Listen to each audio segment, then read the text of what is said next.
Welcome to Iron and Ceramite, Librarius Omnis, where we explore the depths of the Black Library.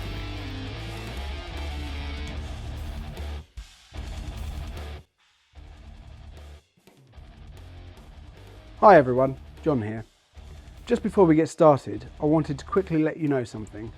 Shane and I have been doing our Librarius Omnis recordings in one sitting and going through an entire book per episode. We realised that the videos have been getting longer and longer, but we thought that was just because so much happened in the opening trilogy and thought it would change as we went on. Well, it wasn't until we finished recording Flight of the Eisenstein that we realised, these are getting longer. There's a lot to talk about and a lot happens in these books, and we want to do them justice and give ourselves time not only to talk about the events but also to talk about what we enjoyed and how we felt reading them, and you've also noticed that we go off on a few tangents as well. This one isn't going to be as clean cut as they will be going forward, but in an effort to make these videos more appealing and manageable for the listener, going forward we're going to release these episodes in parts similar to how they are split in the books themselves. Thanks for listening, and we hope you enjoy this episode. Hello everyone, and welcome to Librarius Omnis, where we're looking through all of the Black Library, and at the moment we're focusing on the Horus Heresy. We're up to episode 4, the Flight of the Eisenstein, and as usual, it's myself, Shane, and I'm joined today again by John as we go through this. Hi John. So again, we're dive straight in because we're now barreling along. We're up to book 4. The Flight of the Eisenstein, the first probably in the series where we're dealing with a singular narrative, right? It's a start to finish story, as it were, as opposed to a lot of intertwining events. Now, for those of you that have been with us so far on this journey, you know that every time we've kind of lengthened the amount of time we talk about a book and a story. I'm hoping in this particular case we'll be able to keep it a bit shorter because it is a single narrative, but you never know once we get started. So if you haven't already, go back and check out those other videos in the series to give you a bit of context. But suffice to say, there will be spoilers as we go through the main plot points, and there will be discussions about certain things that would be future spoilers for those that don't know it. So just a bit of a word of warning there. So we'll dive straight in, I think. And so, John, over to you first of all. What were your impressions of the book before we go into the plot by plot points? Again, loved it. So overall, love this one again. But I think I'm going to say that every episode for a while. Again, different. So we go from like a different person's point of view. That originally from the last book was very, very much barely even a side character at best, and then we sort of shift focus onto him, and I feel like we learn a lot more about how the warp works in this, which is interesting. We get to see primarily a different legions work, the way that they work internally, because I think we get used to the Lunar Wolves or the Sons of Horus primarily, and you sort of focus, and here we get a shift of, although you sort of on paper Space Marines are all sort of the same, here we really get a look at really just how different they are, how differently they operate, which I thought was interesting. So it sort of mixes it up. It's not as bland as now we're just going to look at another set of Marines. They actually have the unit or the chapter, sorry, has its own personality, which I liked. And then obviously a bit of a, like you say, it's more of a single narrative, almost from one person's point of view. And it's the fallout of what we've seen. I think it's great, this one. What about you? I really enjoyed it. As I said, it was you're quite right. It's a very much a change of pace in terms of the other ones have been like high speed, quite frenetic in all of the activity that's going on, whereas because this one is confined to a very small environment, it takes place within a ship primarily for most of it. Because of that, it kind of keeps it keeps it restrained, which is nice because it does mean that you can really focus on what's happening. As you said, it does introduce a lot of things that are new to the Marines, to the Adeptus Astartes in this one that they probably haven't seen before. And as I said, it does give more of a focus on the Death Guard as a chapter, or a legion, should I say? And I think what's interesting in this one is that, you know, for those that obviously play the game or know anything about tabletop, the Death Guard, as you know them now, are like, you know, Nurgle infested chaos warriors. Yeah. Whereas at this point, this is before the fall, and they're you know, like, I think, I can't remember, there's a quote in there somewhere where that, you know, you guard against death, which is quite interesting. But we'll come into that as we get into it. It's quite interesting to see that perspective. And then the other thing that as you said is important is that the main character, Nathaniel Garrow, is very, very briefly introduced at the end of the last book, and I think it was covered like there's a war singer, Eidolon's involved. Yeah. Nathaniel Garrow gets injured, and that happened then, and it's touched on again in this book. But that injury is really important because it's not what the traitors have planned for. That wasn't the plan. Nathaniel Garrow is a Terran-born Astarte, so he is pre finding of the Primarch. So he was obviously in the Legion before. He was fighting alongside the Emperor before Mortarion, and probably all of the Primarchs. Yeah. Which obviously that's something we find out later on as well, isn't it? Yeah, and there's a high percentage of the Terran Adeptus Astartes are loyal. Yeah. Which is interesting to find out. And then the other thing is that I don't know how much you know about this John, but Nathaniel Garrow obviously goes on to be an incredibly important character in the wider 40k arc, probably more than Sol Tarvitz and Loken, Garviel Loken, probably more than those guys actually were, even though they were so pivotal in the opening 3 books. Yeah, and I think I don't know anything really, other than the tiny little snippets I've seen online and obviously here and there. But really, my knowledge of the universe, or 30k, and is the 9 books that I've read so far. I'm trying. It's a bit silly, really, because we've got a YouTube channel where we're talking about Warhammer. But for my own perspective, I'm trying to learn as I go along and not read too much on the internet, and so I enjoy the books just a little bit more. Although there's plenty here to enjoy. I'm not gonna spoil it for you, but for those in the know, they'll know that this introduction of Garrow is kind of pivotal because of what he goes on to do. But that will all be revealed in due course. Yeah. One thing that I also found quite interesting is, because what I really like, especially this one, and we'll get it again in Fulgrim, is the crossover from the events in the first 3 books. And it's not actually until just after halfway through this one where it goes off on its own. Yes. Into its own story. So although we get a few sort of looks from the Death Guard's perspective on certain events, it's still its own story very much. But I was quite surprised of how much, when I was reading it, how much still hadn't happened from, I suppose, Galaxy in Flames. I think we probably come into it. Yeah. Here. Yeah. But shall we dive into it? Let's crack on. Let's go through it. Cool. So for this one, we start prior to the events of Istvan 3.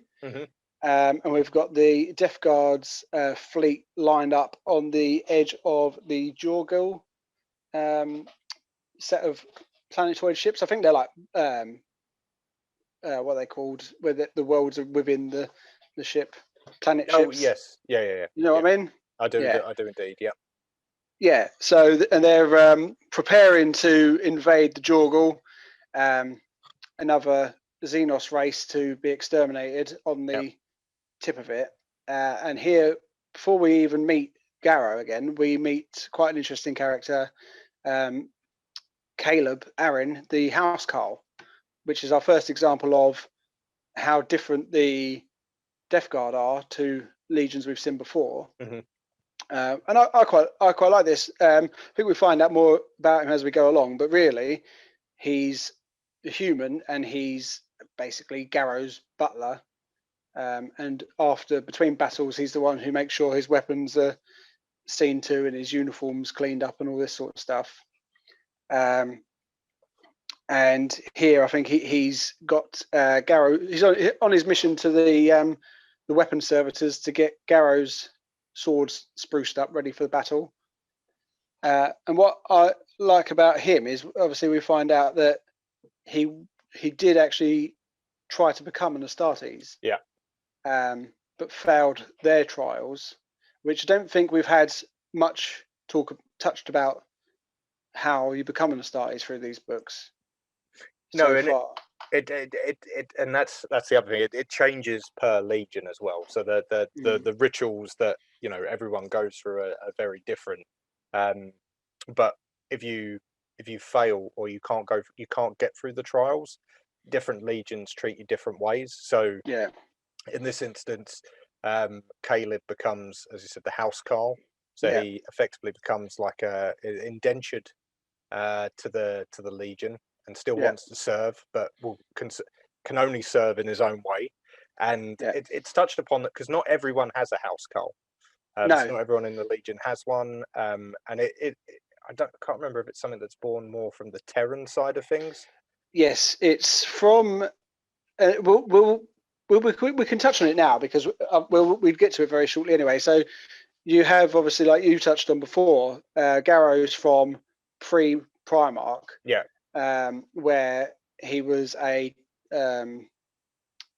Dusk Raider from Terra, and then went out into the galaxy with the Emperor. But then in their tradition, they would have housecarls who would sort of obviously serve under them. And then once they got to Mortarion, and he took them on as his Death Guard from the home planet of Barbaris. For the Death Guard. And then there was a big influx originally of Terran warriors, and then Mortarion's Death Guard combined to form his legion. And then you see originally there were more Terrans than from Barbaris, but as time's gone on, Mortarions used Barbaris as his proving ground and his recruitment ground. Yeah. So the traditions that Garrow holds on to are slipping away as the percentage changes in the favour of Barbaris-born Death Guard. That's it. And you have a couple characters we'll meet shortly who look down on Garrow's ways, and obviously Garrow's still clinging on to it. Yeah. So he holds on to that, right? And obviously they could all do it if they wanted to, but I believe he's the only one. Or he's the only one that's mentioned in this book anyway. Yeah, he's definitely the only one that's mentioned, and obviously so back to the rituals. I believe the might be the Death Guard one, or it might just have been the Dusk Raiders themselves. But those that don't pass like the trials, some of them will kill themselves. Some of them will become servitors, so they'll be effectively mind wiped, and they'll be indentured to the Legion. But in the Dusk Raider / Death Guard, the tradition was to have like an equerry, and in this case, it comes in the form of housecarls. Yeah. So that's what Caleb is. But he's used as much more than that by Nathaniel. Yeah, he's like his confidant, really, isn't he? He's not. He's obviously above him, but he's always around. He's there to do it. He's like his, like I said, his butler, but he's almost, well, not quite really, an Alfred to Bruce Wayne, but he is an ear that he can talk to, and I think he even describes it later. He was his sounding board for how he was feeling, and he could get things off his chest that he probably couldn't get away with speaking to another brother about. And also he has the ability to go unnoticed because no one cares about him, and he picks up quite a lot of gossip, which is key Well, that's it. Garrow uses him specifically to keep his ears open once he finds out about the lodges in the Death Guard, because obviously at this point we understand, or we get a better understand. We already understand what lodges are from what we've read in the first 3 books, and we know that it's happening in the Lunar Wolves or the Sons of Horus, and you know there's a good chance, or it's a racing certainty that it's happening within the Word Bearers. But this is the first time that it's talked about in the Death Guard, and you can see that there seems to be this uniting factor with the traitor legions, that they all seem to be adopting this lodge system. Yeah, and we got that right at the end of Galaxy in Flames. Horus saying we'll send out representatives to all the legions, and we'll start lodges. And we'll make our own factions from within, as obviously Erebus did to him. And obviously there's a lot of that going on in the Death Guard, but I don't think we quite get to that, to the extremes of it just yet. No, it's a while off yet. Because as Caleb brings Garrow's weapon back from the servitors, then they are summoned to a war council on their ship, and on his way he finds out that Mortarion himself is actually on board, which they didn't know, and to the displeasure of First Captain Typhon, as he is at the minute, who was supposed to be in charge of the battle, Mortarion stepped in, and he's going to lead himself. And we get a brief meeting with Typhon here, and we also get to meet the second captain or commander, Ignatius Krugar. Yes. Krugar, who is not a fan of Garrow at all, and he's Barbarous born. And here's straight away the second difference in the Death Guard to everyone else. They only have 7 companies, but they call them great companies because they're larger than normal, because they obviously the other 3 are spread out in between these 7 lead companies.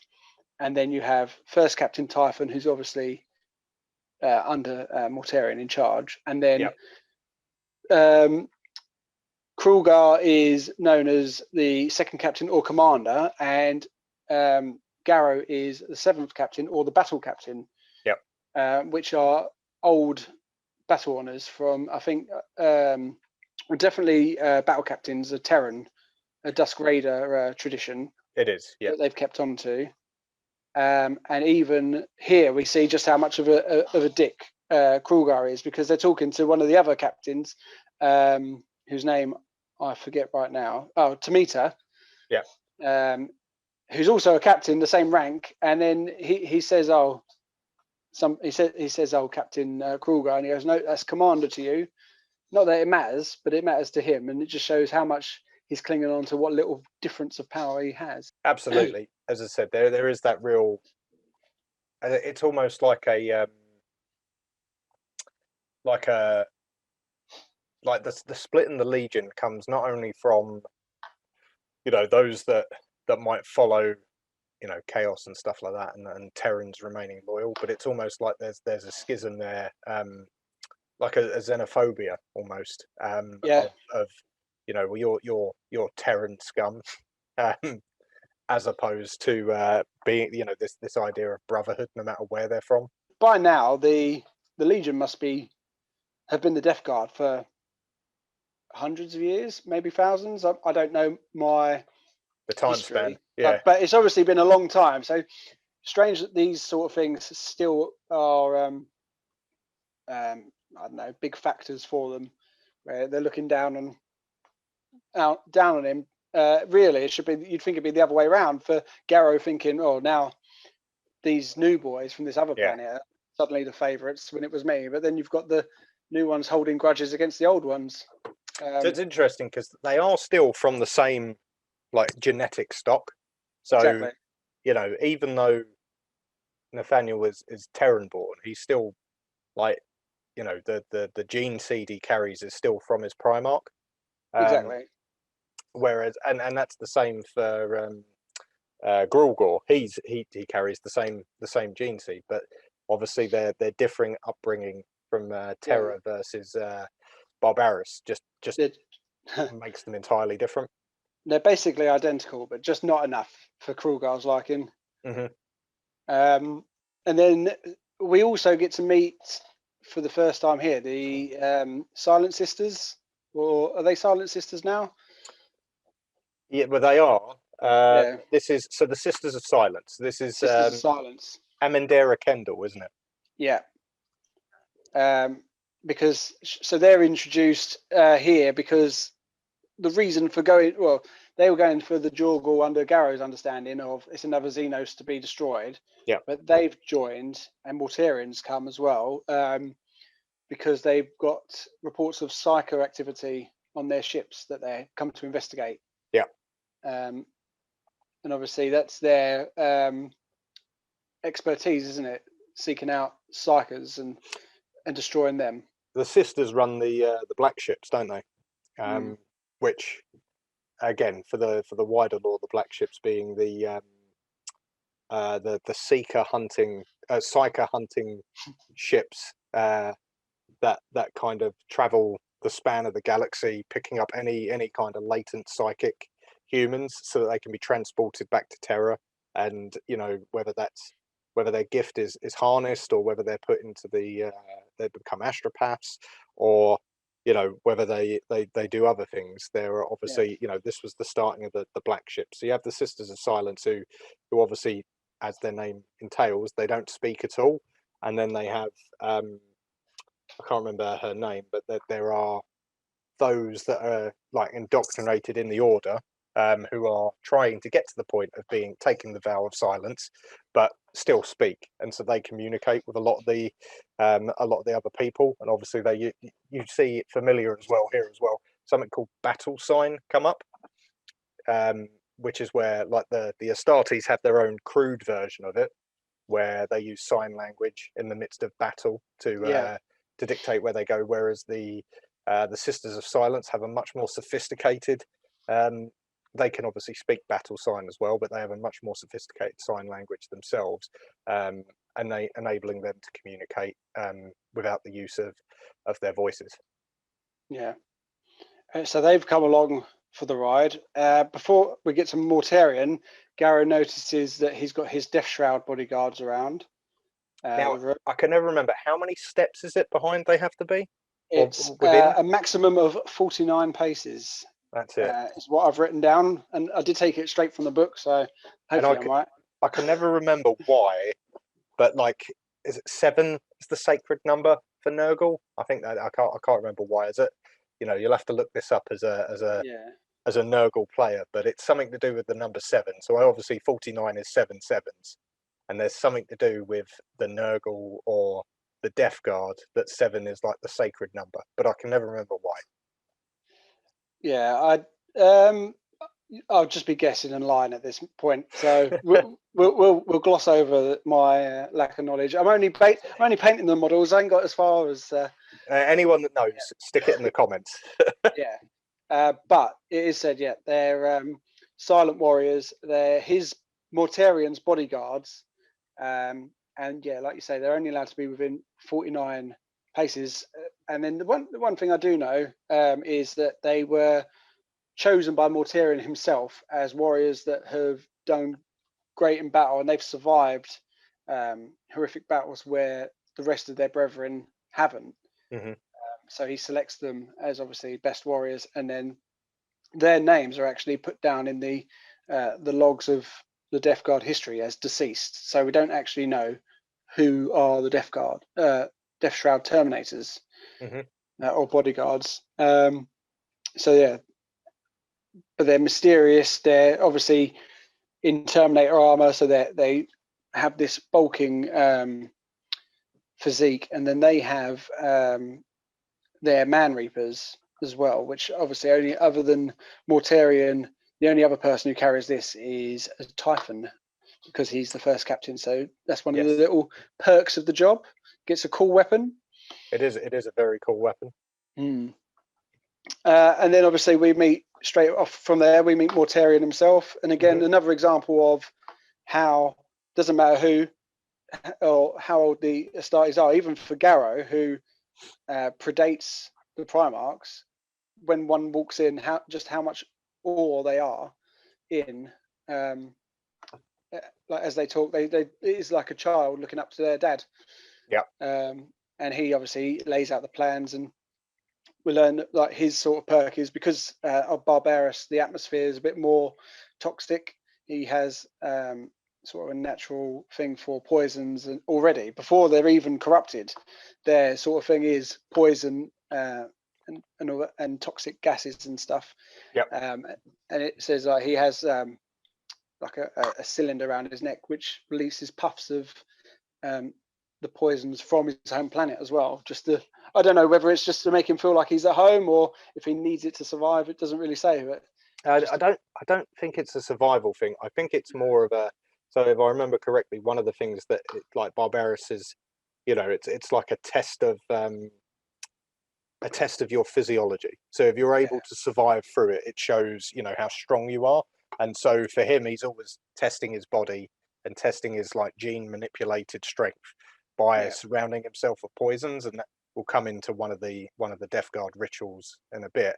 But that's why that exists, because he's constantly also wanting to test his sons to make sure that they can stand up to these poisons and these arduous conditions, to make sure they're tough.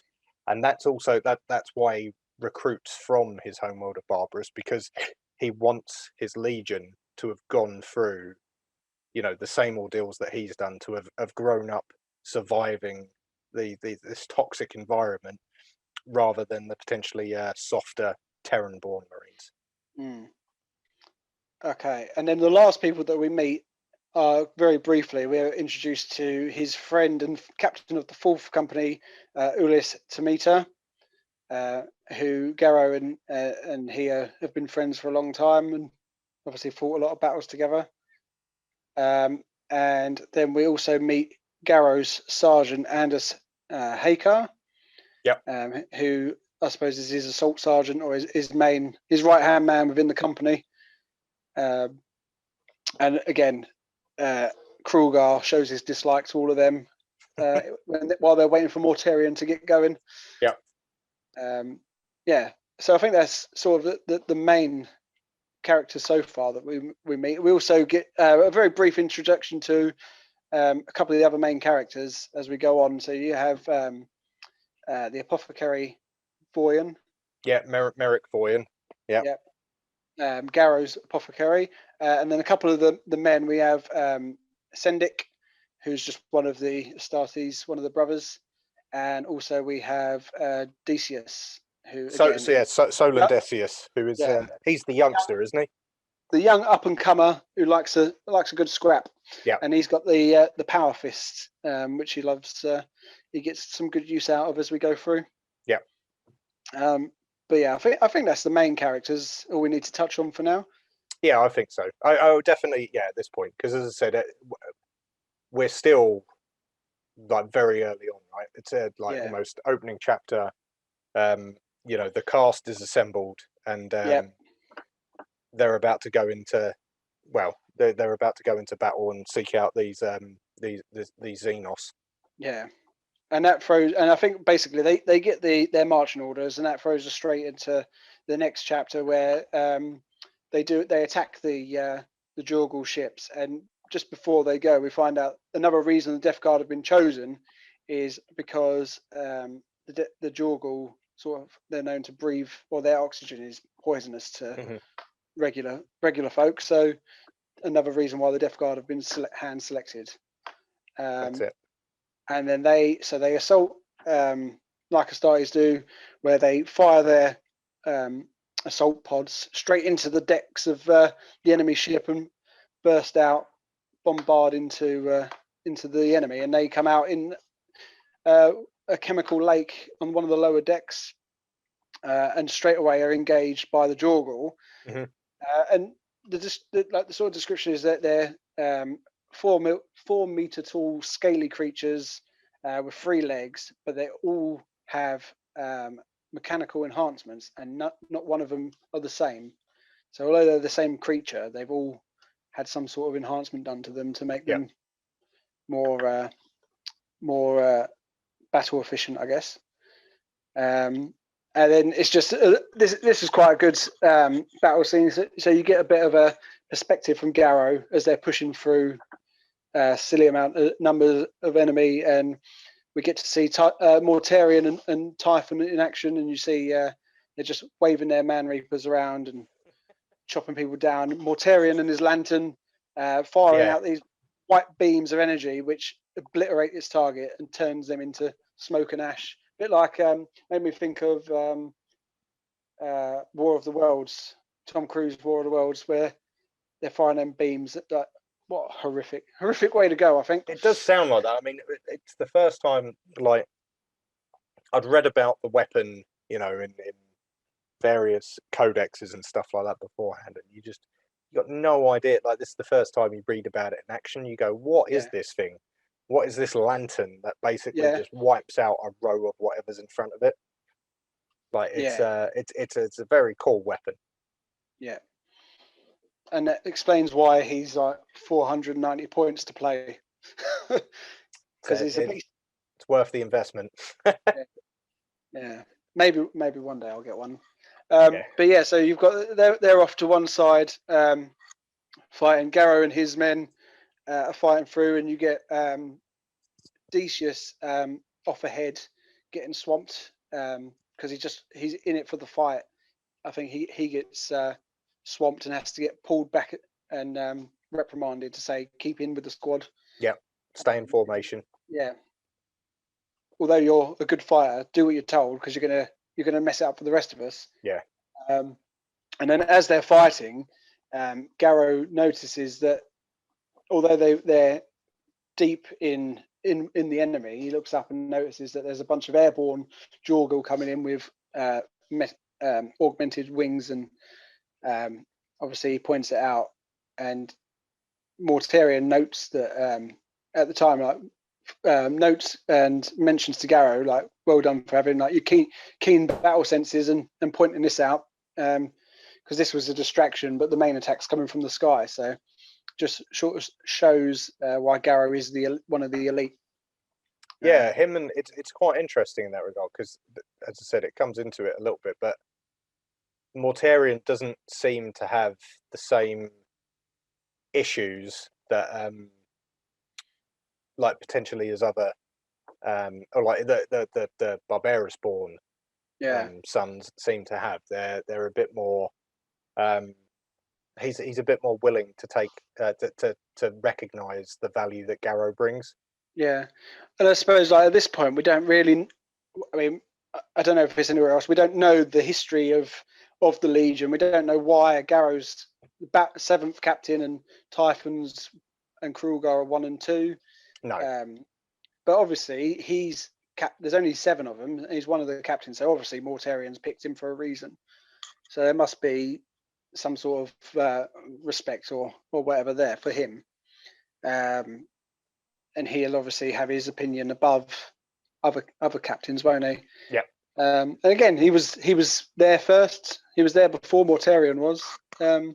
One of the OG Death Guard. So maybe there's some. We don't know about Krulgar. Maybe there's some jealousy there because of that. Maybe that's part of it. Yeah. Probably. Be interesting. I don't know if there's anything out there that says when everybody else came to the Legion, or if we're just accepting it as it is. But yeah, so they moving on from that tangent. They battle on, and they've all had their assigned missions, and Garrow's mission was to get to the hatchery and basically kill off as much of the unborn Jorgal as they can. Yeah. But they get there and realise that the Sisters of Silence are already there, and they find that out by picking up a sister's helmet, and her head falls out. And then they hear gunfire happening, and they see the Jorgal are battling the Sisters of Silence, but they're actually fighting a giant deformed and modified version. That's obviously the nursery maid protecting the babies there. And we sort of see, just to prove the point of how resilient the Death Guard are, a few of them from battle have had their helmets knocked off and they're breathing in the poisonous gases, and it shows that one of the sisters gets her helmet knocked off and immediately starts choking. Yeah, she's not in a good way. No, and I think it's Voyen goes to her aid, and obviously Garrow being our main character, clearly he gets to kill the giant beast, slays the beast, and they find a baby Jorgal, which has no enhancements yet, and obviously he's staring at this, waiting to obviously land the killing blow, but feels a presence come over him, and then the baby, without saying it, obviously through using psycho power, speaks to him and says, "Soon the end comes. Yep. We see tomorrow, so shall you. All you worship will wither." And then, as he's there staring at it, one of the Silent Sisters steps up and blows its head off, and puts an end to that. Is at this point where they ask? I don't know if he gets asked at this point. I don't think it is. Maybe in a bit where the sisters ask whether it spoke to him.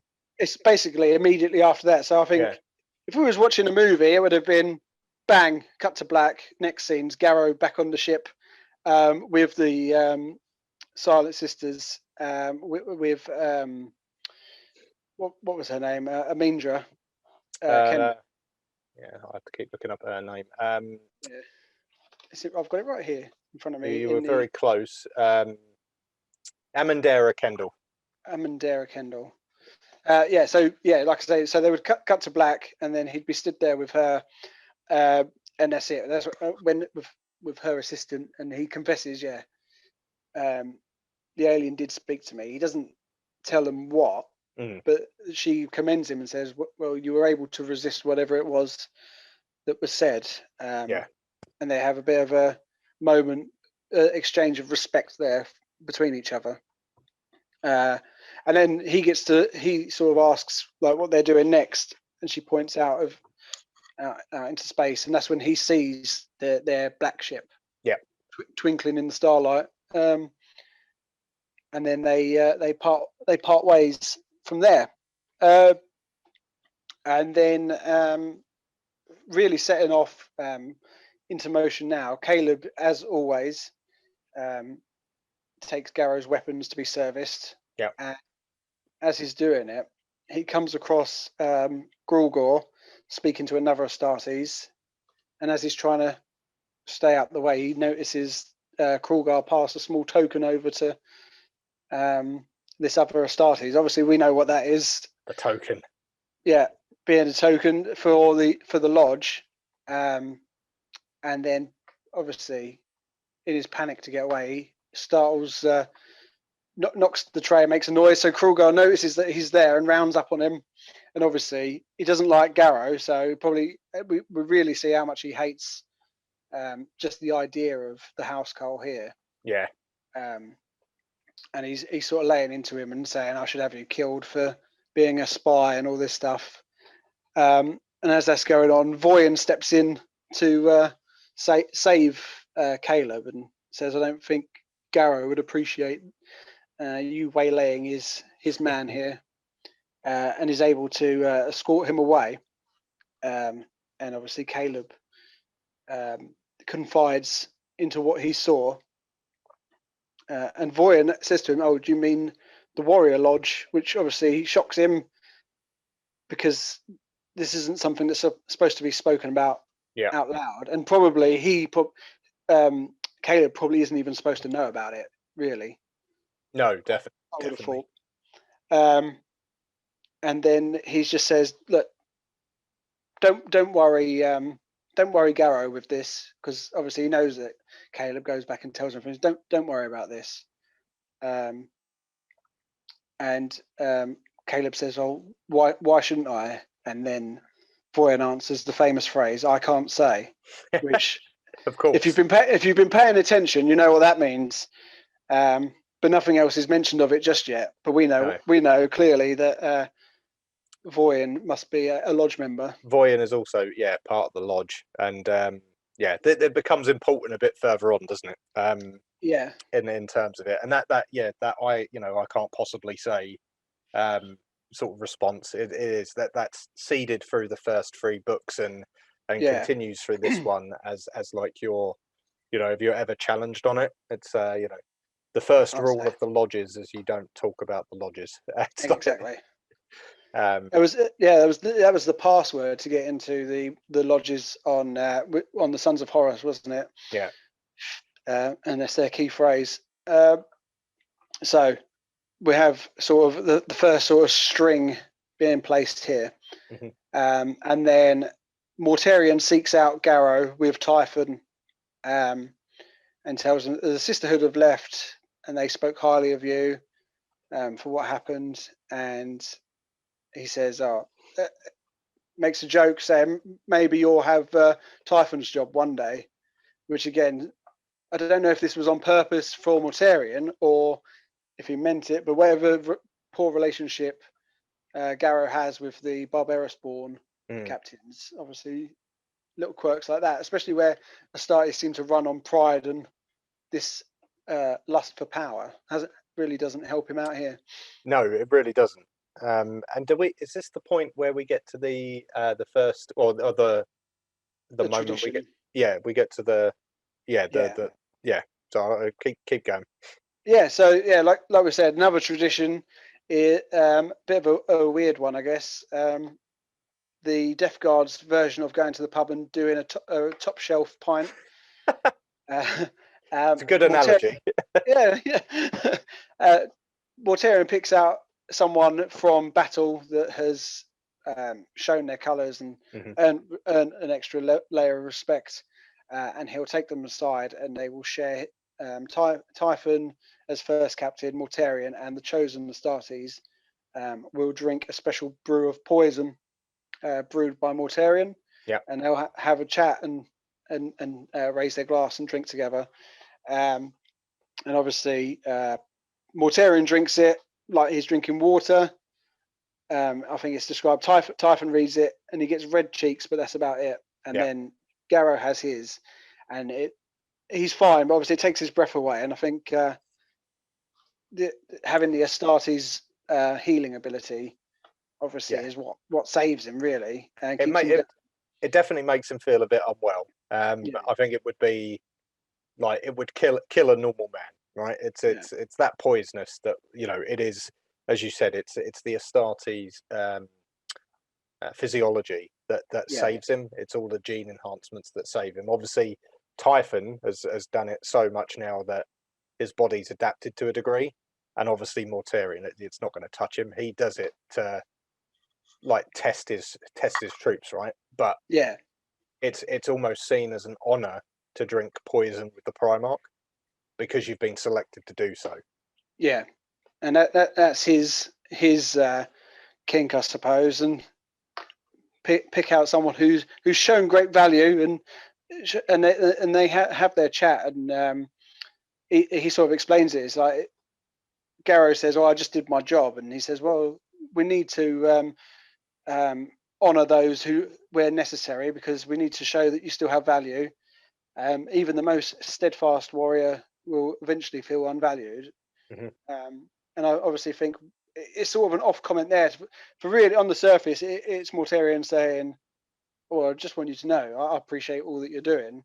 But also on the other side says, "Well, maybe Mortarion sort of venting that the displeasure that he's doing all this work for no reward. Where obviously Horus has been elected as War Master, and we know that all the Primarchs think that they should have been chosen." So maybe be the first thread to show where Mortarion's loyalties are skewing off to here. Yeah, there's definitely a lot of play with the brothers, right? With the Emperor leaving, it's kind of put them all into disarray. Their humanity has come out, and their their jealousies and their pride and their ambition is. And they're all having a bit of a sulk, aren't they?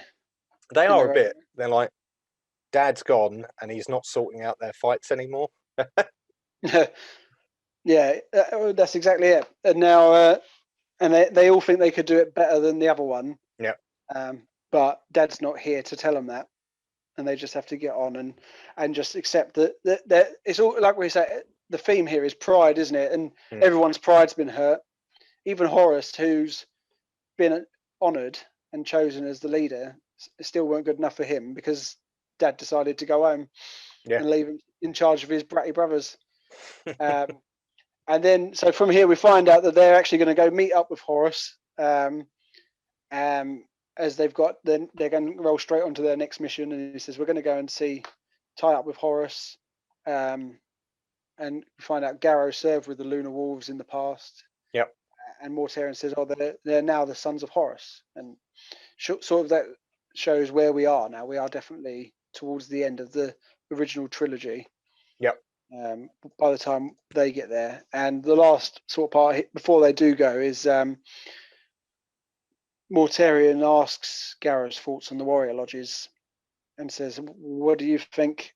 What are your views on them? And Garrow shows it. He doesn't like it. Again, a bit like how Loken felt in the previous. It's secrecy within the brotherhood within a brotherhood. Yep. Nothing good can come from it, but he wouldn't stop anybody from joining, but he just doesn't want to know about it. He doesn't want to get involved. It's not for him. That's it.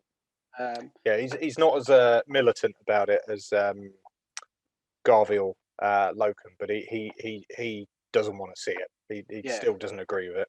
Yeah, he because for Loken, he was shocked to find out that anybody was doing it. But here, obviously, Garrow, he knows it's going on, but just keep out of his office, and he won't get too upset. Yeah.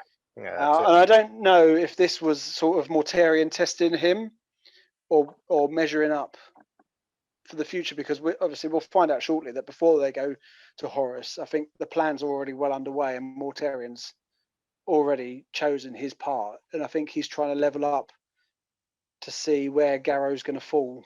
I think it comes. I think you're right. I think he almost.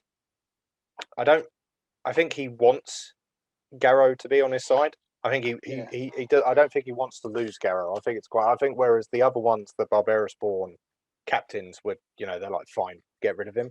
I think Mortarion sees something in him and wants to, keep him on side, hopefully.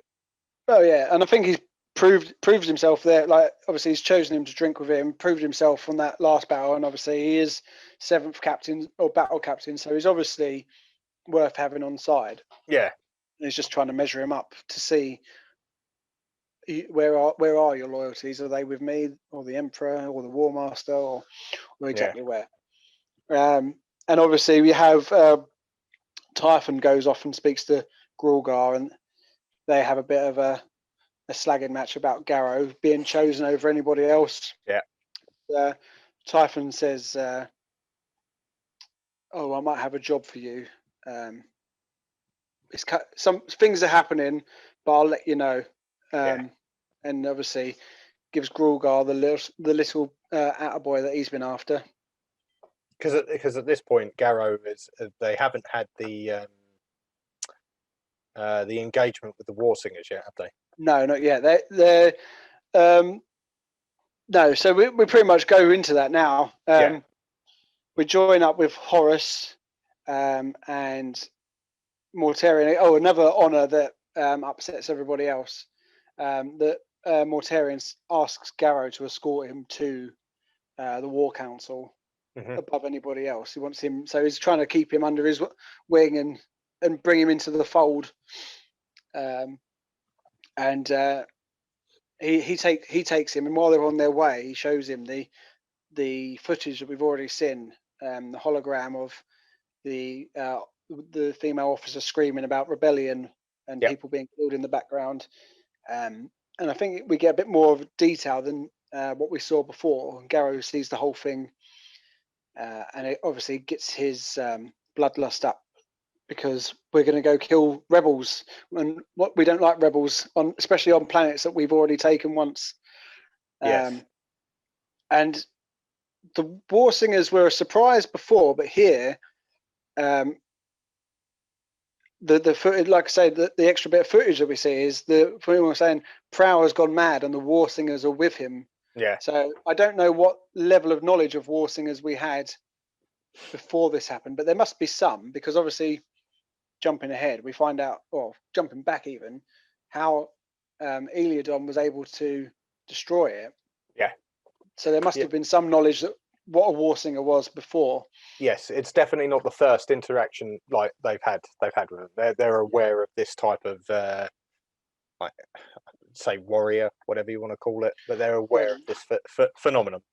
Yeah, and it's another layer to the way these books are written, that whether it's done on purpose or it was done after in retrospect, but like I said before, they went to the Warsinger and it wasn't like there was no preemption of this is what they're going into. It was a massive surprise. Like, and if you didn't know any better, like Garrow and Tarvitz were completely like taken by surprise by this thing. But here we get the extra layer to sort of say, actually, we did know we were going into Warsingers, and sort of adds that extra layer of depth to sort of the layer building as we go on the books. Absolutely. Yeah, so it's just another thing I thought another thing I like about this series. So they go to the Vengeful Spirit, Horus's flagship. Yep.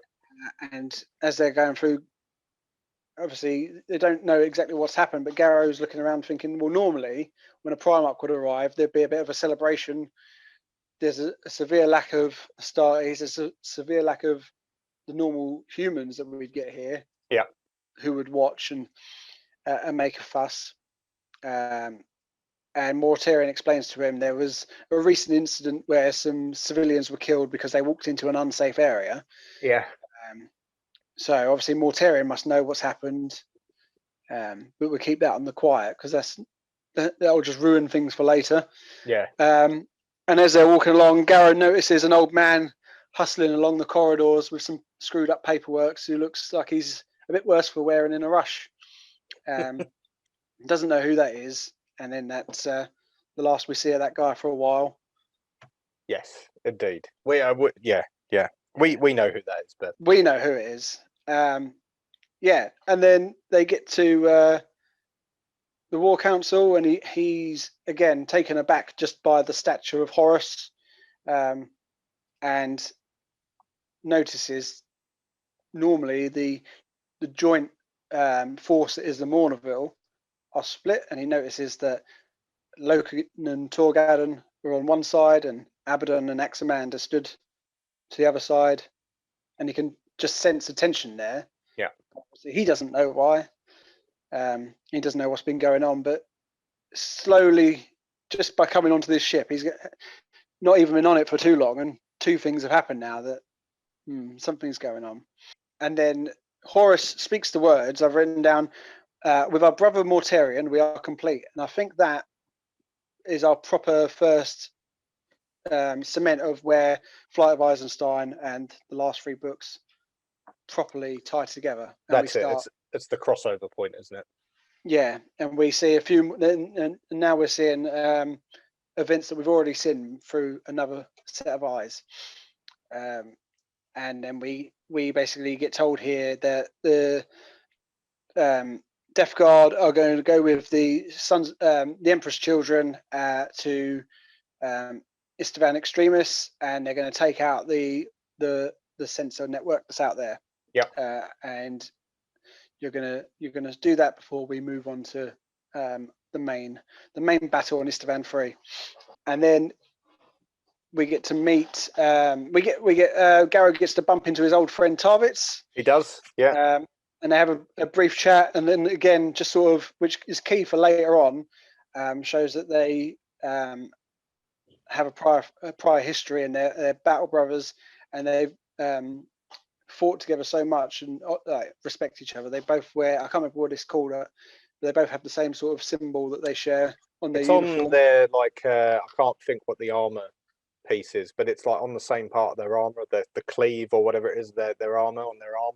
Yeah, I guess where you'd keep like any sort of battle honors and stuff. It's there, and it's like their friendship necklace that they've split in half and taken a piece each. Indeed. Yeah.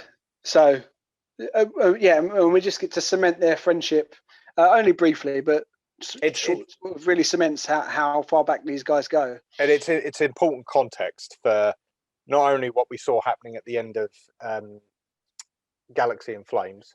Yeah, Yeah, that was the last book. Not only what we saw happening there in terms of Soul Tarvitz, because we hear the other side of that story very shortly, and that brotherhood, that fact that they're that closely connected is really important for context at this point. Because, as I said, hearing that other side of it, you see, it's one of the key reasons why events played out the way they did.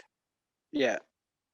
Yeah, definitely, and it's just the little layers that make these decisions actually make sense when they happen.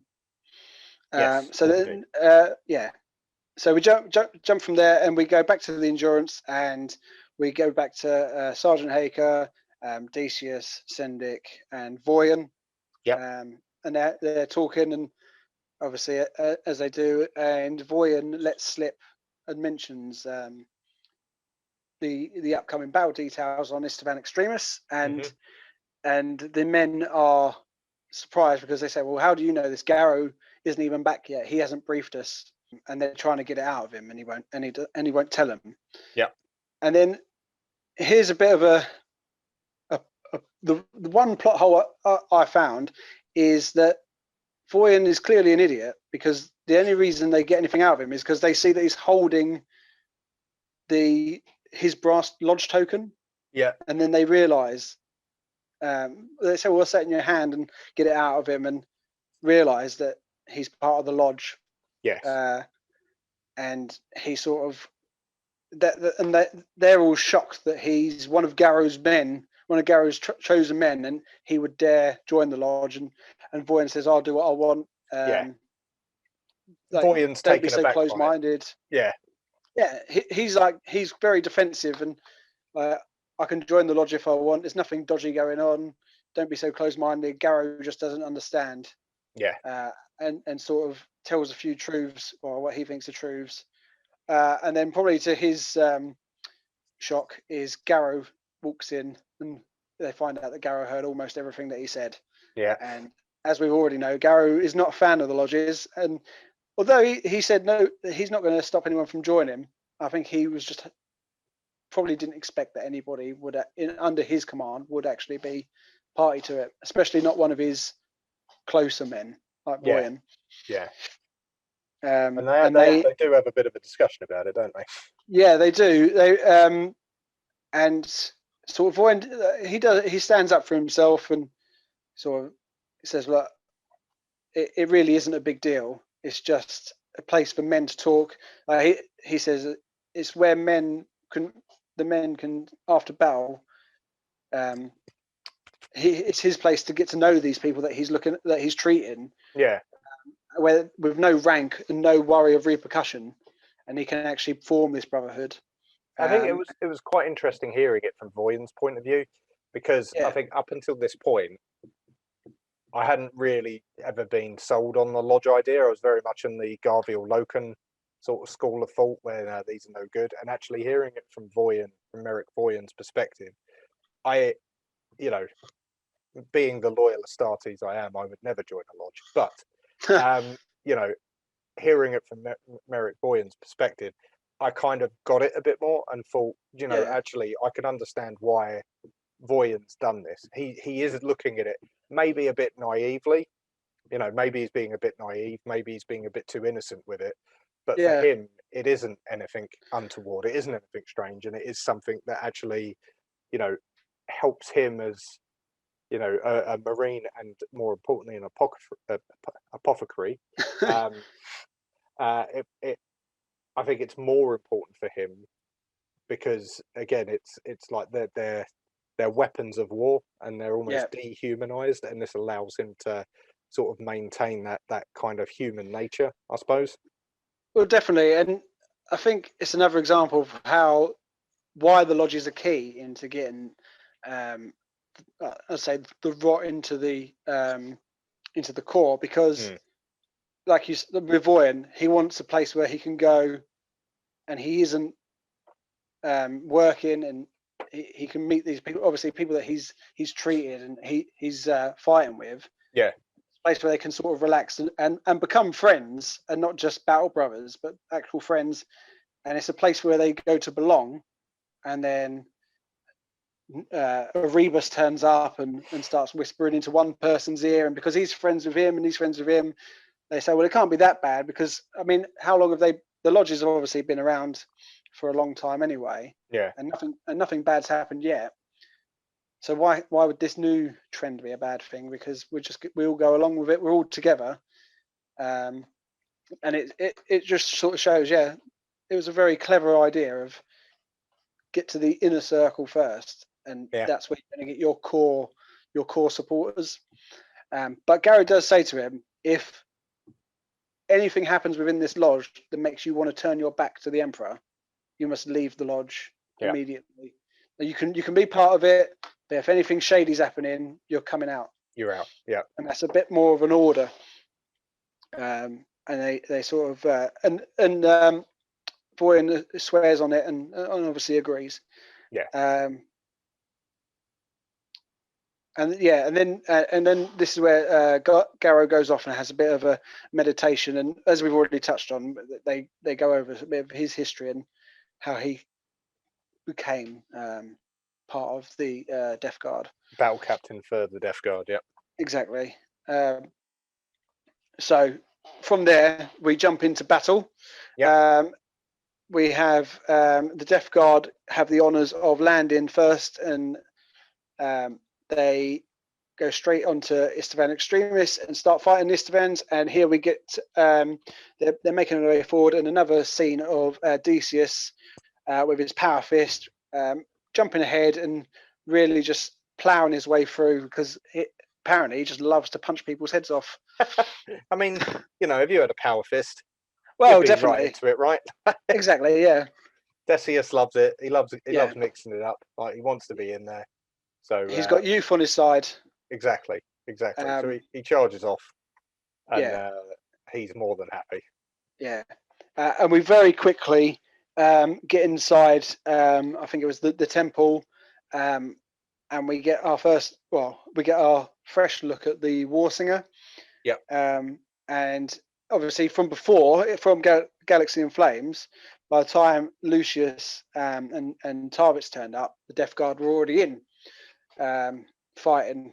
And so, like I say, the Death Guard get in there first. And we noticed that the pyramid is made out of stones that don't belong here, with odd carvings in it, and the Warslingers at the top, and it's singing out this harmony. And he notices that its mouth is just locked open and isn't breathing. The song is just constant, and as he's concentrating on the Warsinger, it's sort of slowing him down, making it harder for him to focus and concentrate. But then they manage to break through and start climbing up the pyramid, and he notices one of the men are pulled into the air by the Warsinger, and where before we saw one of the Emperor's children ripped apart, this guy is just crushed like a can. It's a tin can, isn't it? Yeah, and imploded and thrown aside. And obviously he gets to the top.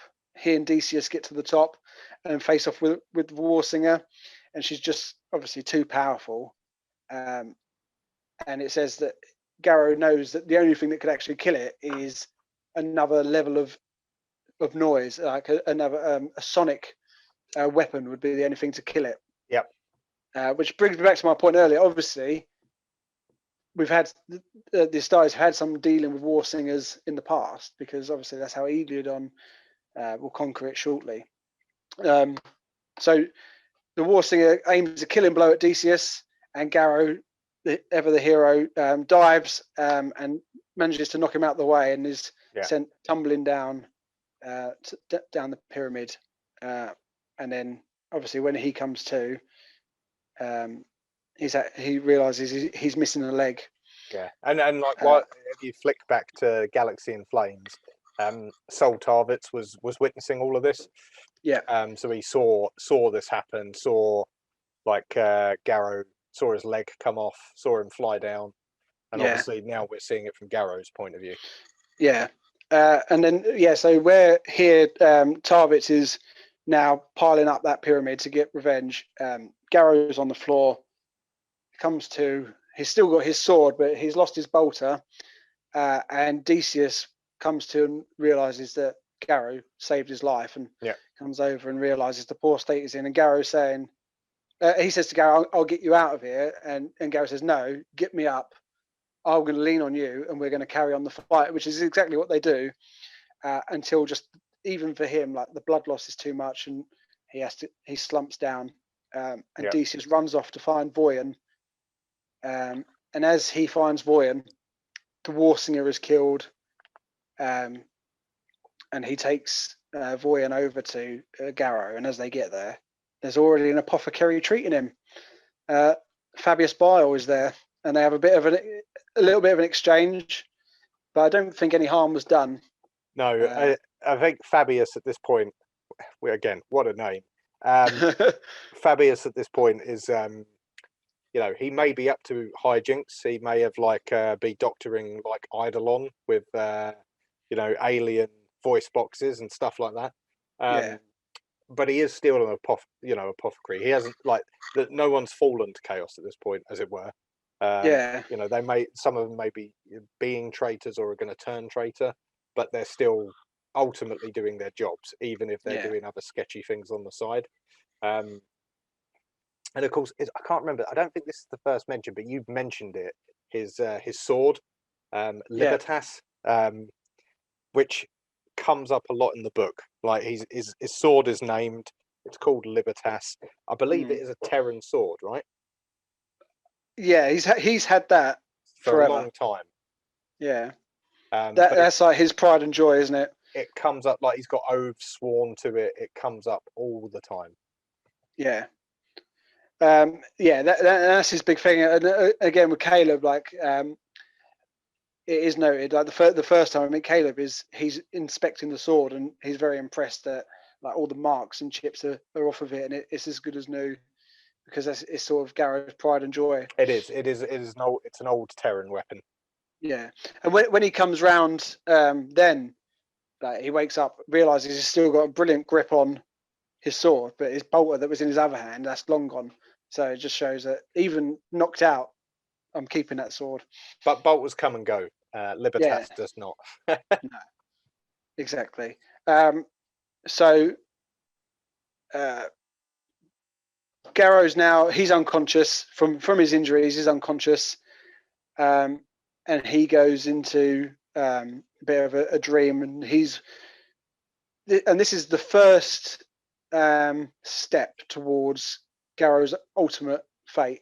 Is in his own head, because he's having an internal debate of why he was spared. He's so old, he's done so much. Why was he spared? And the guy who was stood next to him got imploded. It could have easily been him. And he sort of has this sort of crisis of conscience in his own head.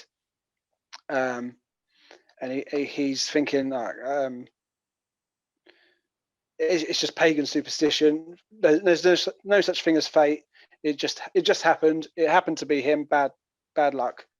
And then he's then having visions of the symbols of the Death Guard, but in twisted form. So he sees the Tri-Skull and some other symbols he doesn't recognize, but he sees the symbols of the Death Guard and Astartes, but twisted versions of it. Obviously, what's going to become the symbol of the Death Guard when they do fall. And then he hears in his dreams, he hears a woman's voice saying, "The Emperor protects," which wakes him up. And as he wakes up, Caleb sat next to him, who's been watching over him the whole time. And then his old friend Tementa comes in, and as Caleb comes in, he notices that he's screwing some papers away into his pocket, which obviously we know are the I'm going to try it and say it without butchering it again. The Devitio Lectivicus. I can't. It's one that I can't say. Is it Divinitas? Hang on, I'm gonna have to look it up. I've got it written here, but I'm not convinced I've spelt it right. I think because I did a lot of this on my phone. It's the Divinitas. I've just been listening to the first Heretic, and they Right. talk about it all the time. The Divinicus. Anyway, everyone knows what we're talking about. Right. Yeah. So I'll try and edit this cleverly.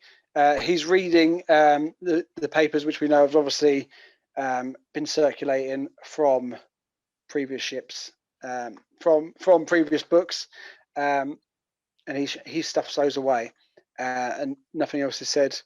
And we see that Garrow's been given a mechanical leg, and Tamita breaks the news and says that the assault of Istavan 3 is being arranged, and unlike normal, it's going to be squad by squad rather than company by company, which obviously, as everybody has so far, Garrow finds that quite strange. Mm-hmm. And then he breaks the news that Garrow is being left behind and isn't going to be going onto the battle, which obviously gets Garrow straight out of bed. And he and Tamita leave the med bay and they march off to find the Primarch. And Garrow's going to have his say with Mortarion and demand that he gets his place as he should.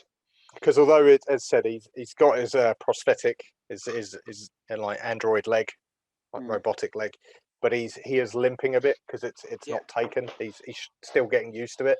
So even though he's got this Astartes physiology, you know, if you've lost a leg, you've still got to take a while to get used to it, even as a space marine. Well, and I suppose this is the first time he's woke up and got out of bed since having it on. And then we find out that Caleb's been praying for him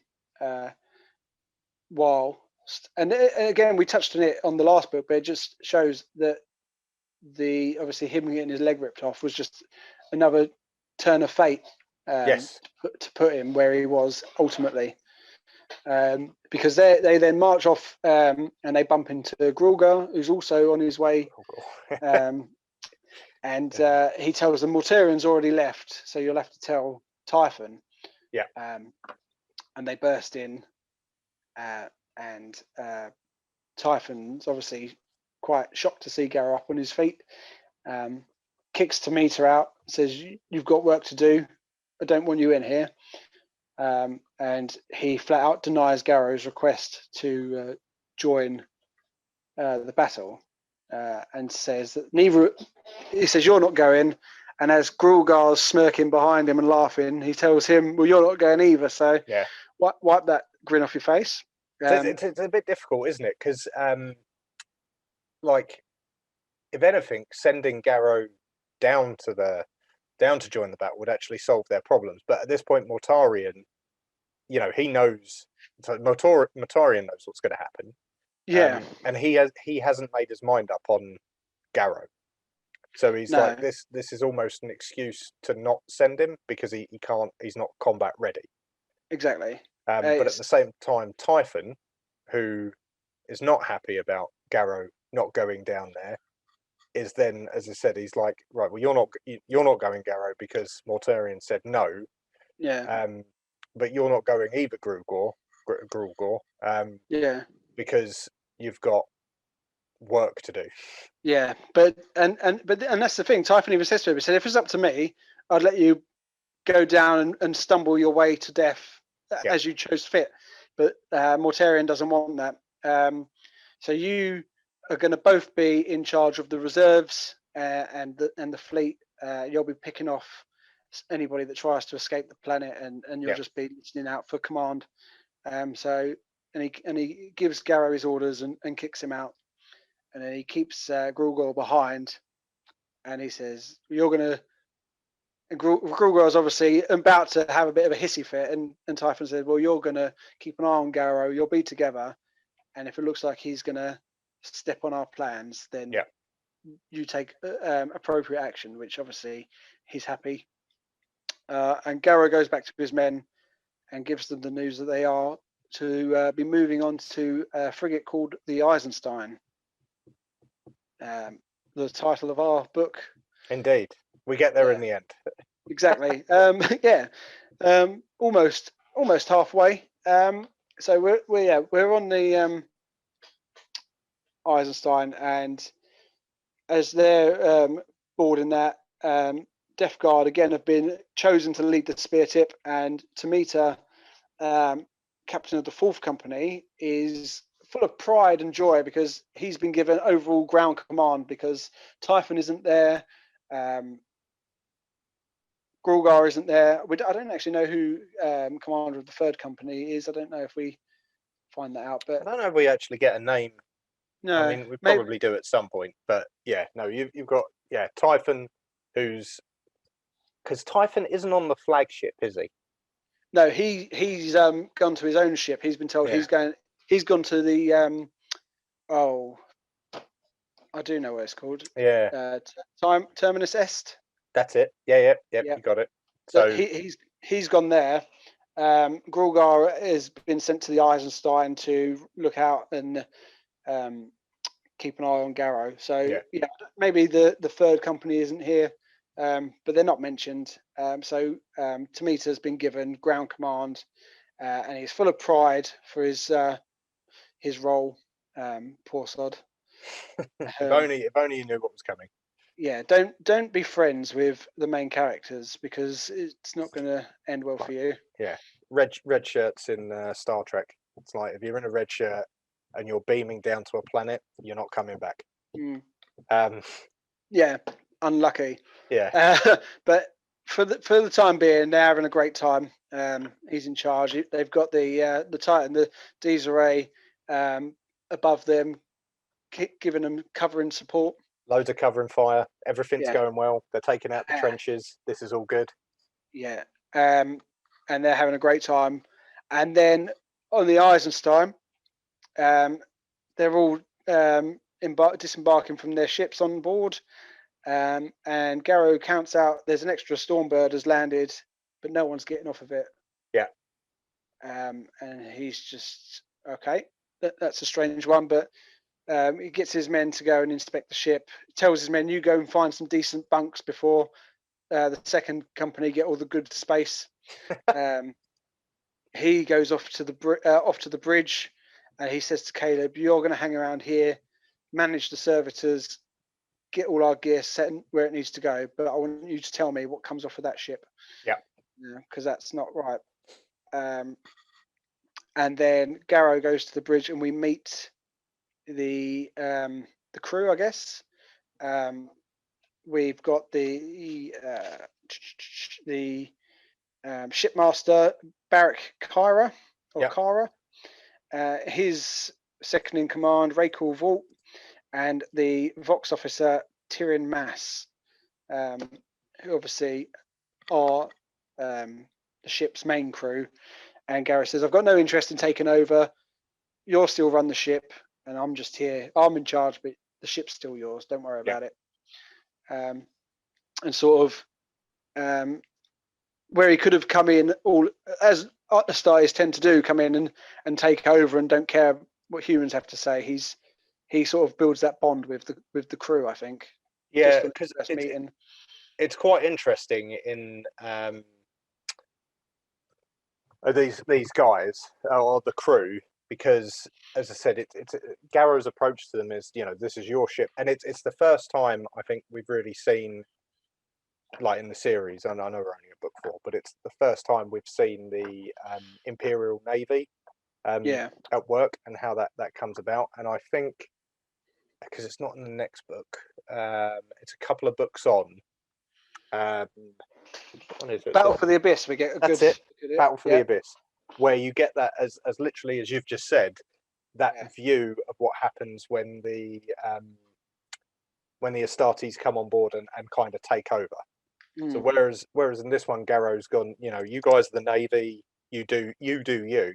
Yeah. In the Abyss, and we'll come to that, the Battle for the Abyss, you get more of a view of what happens when the Astartes come on board and take over. Yeah, definitely. So, and I think that definitely helps for decisions that come later on. It's just got that initial respect and trust foundation built.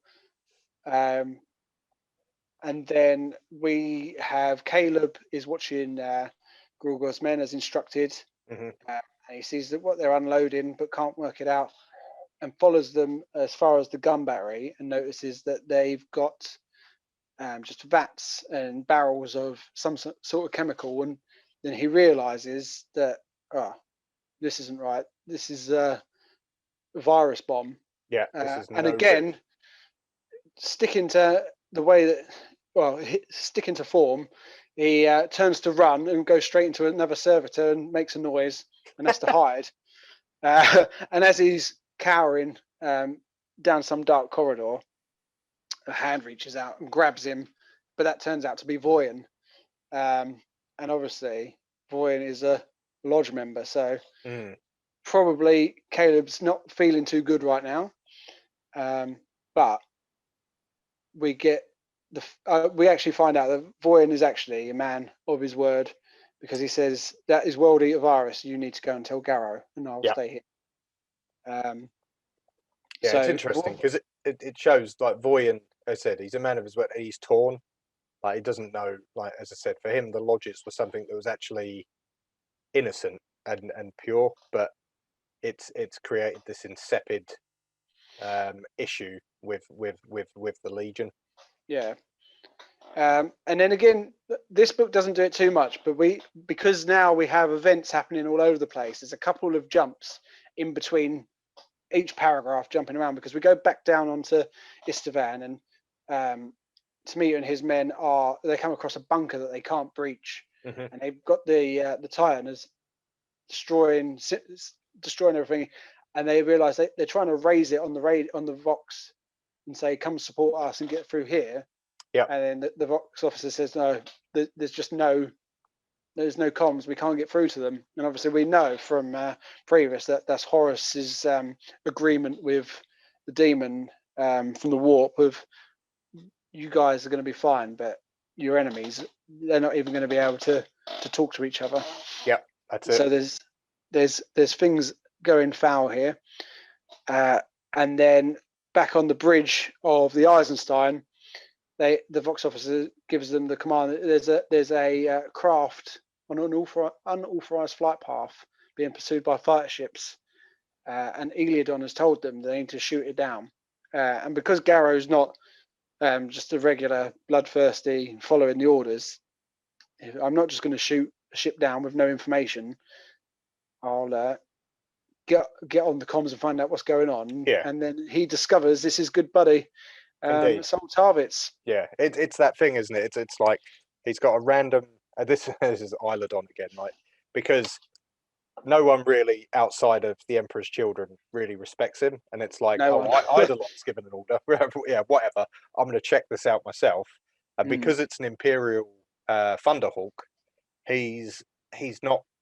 It's not like it's a Xenos ship or something else. It's a Thunderhawk. So he's like, yeah, we're not just going to shoot it. We're going to find out. We'll speak to whoever's there.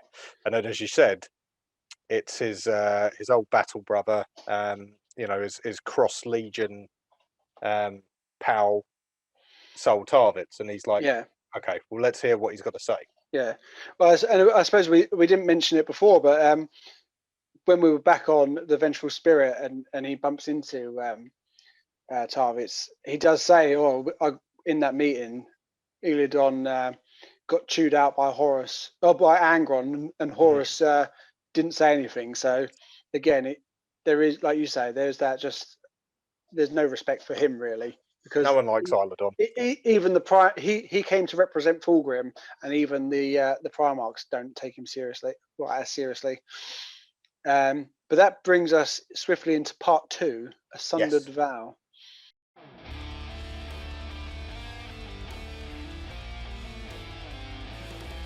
Hi guys, it's John again, and that concludes part 1 of our Flight of the Eisenstein episode.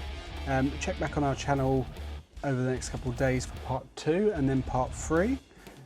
We look forward to seeing you there, and please like, share and subscribe, and check us out on Instagram, Facebook, Twitter and all those other places at Iron and Ceramite you can find us easily.